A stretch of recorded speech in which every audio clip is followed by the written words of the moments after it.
Hello and welcome to part 4 of the walkthrough of the 735 appeal form used in a refusal to issue appeal.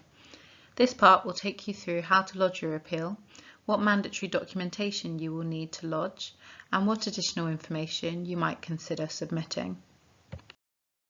So we've reached the end of the appeal form, and section 10 will help make sure you've got the information you need to lodge your appeal. The checklist here is the mandatory documentation you need to include when lodging your appeal. If you are missing anything from this list, the registration may be delayed, so it is important that you have everything listed here. First, you need your decision letter from the local authority. This must be signed and dated and include all pages of the original letter, including the final page, which often includes details on your right of appeal. Second, you will need a copy of your mediation certificate, which you will have obtained through either pursuing mediation or having it explained to you and choosing not to pursue it. Third, you will need your reasons for appeal, which we talked through in video 2. This may be contained within the relevant section of the appeal form or in your additional document or addendum to appeal form. If you have written this on a separate document or sheet, don't forget to attach this when you lodge the appeal. You do not need to provide a copy of an EHC plan as you do not have one currently. Finally, you will need to ensure the appeal form has been signed and dated, which you will include in section 11. Once you have all of these documents, you can look at lodging your appeal. An additional section appears at the end of the appeal form, section 12, which provides a table for you to fill in any attached evidence. You do not need to send all evidence with your appeal form, as there will be an opportunity to send this in once it is lodged. This can be particularly useful if you are close to your deadline and do not have time to get all your evidence together. So long as you have the required documents from that checklist in section 10, you will be able to lodge your appeal and send evidence in at a later date. So how do you actually lodge your appeal? There are two ways to do this. First, by email to the address on this slide, send@justice.gov.uk with the subject New Appeal. Email is the preferred method of communication for the tribunal, and when appeals are sent in by email, you receive an auto-response immediately to confirm its receipt.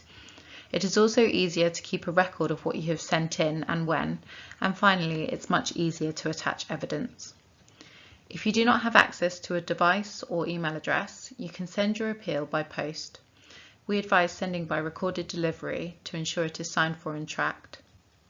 If sending your appeal in by post, ensure any documents you send are photocopies rather than the originals. With this type of appeal, the burden of proof is with you, meaning the evidence you submit is important in demonstrating that an EHC plan is necessary. The evidence you submit will depend largely on the main issues outstanding in your appeal, so it will be important to identify these issues early on. There are some examples on this slide which I will go through, but there may be other forms of evidence relevant to your appeal. Examples might include a provision map from the current setting outlining what is in place and the extent of the provision provided. Remember, think about demonstrating that the provision required can only be delivered through an EHC plan. You can compare provision maps with the assessment reports.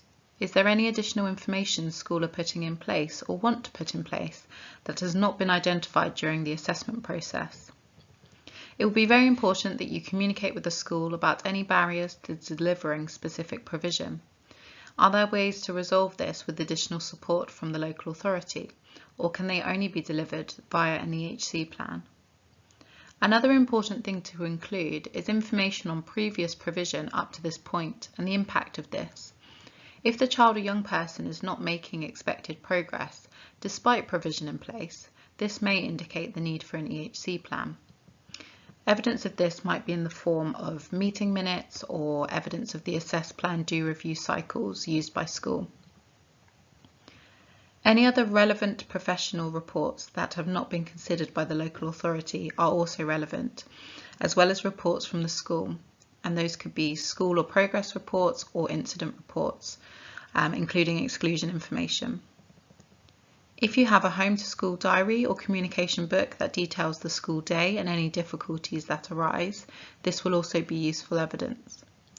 Finally, if you have been issued with a non-statutory plan, not all local authorities do this, Submitting this as evidence will be very important, as it provides an indication of the provision that the local authority agrees is required.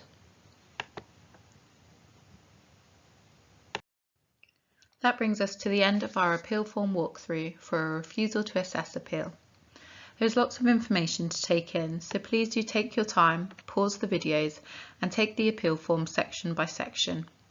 You can use this slide as a helpful reminder of the key points to remember. If you have any questions or feel you need further support, please get in touch with us. If you have any further questions or would like more support with the appeal and the processes involved, please do get in touch with one of your local SEND-IS services. Thank you for listening.